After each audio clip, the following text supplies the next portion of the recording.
আমার বয়স 23 বছর, কিন্তু মা আমাকে বলে আগে রোজগার করা শিখো, তারপর বলে বিয়ে করো। আমার মার জন্য কিছু নসিহা করুন। তবে আমি ছোট শিক্ষা প্রতিষ্ঠানে চাকরি করি, উত্তম কাজের সম্মানে রয়েছি ইনশাআল্লাহ।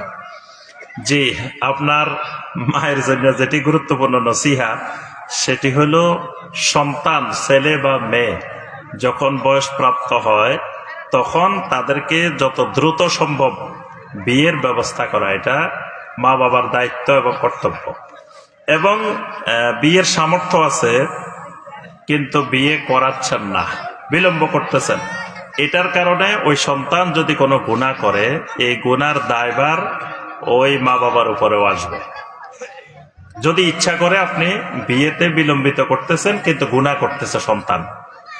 আর যেটা বলছেন যে আপনি ছোট একটা চাকরি করেন, বিয়ের পরে বিয়ে করলে আল্লাহ পাক তার রিজিক বৃদ্ধি করে দিবেন এবং অভাব অনটন আল্লাহ দূর করে দিবেন, এটা আল্লাহর ওয়াদা। আল্লাহ সুবহানাহু ওয়া তাআলা বলছেন যদি সেই অভাবই থাকে তাহলে আল্লাহ সুবহানাহু ওয়া তাআলা তার অভাব দূর করে দিবেন। ফাসাউফা ইউগনিকুমুল্লাহু মিন ফাদলিহি ইনশা, আল্লাহ পাক চাইলে অতি শীঘ্র তাদেরকে অভাব মুক্ত করে দিবেন।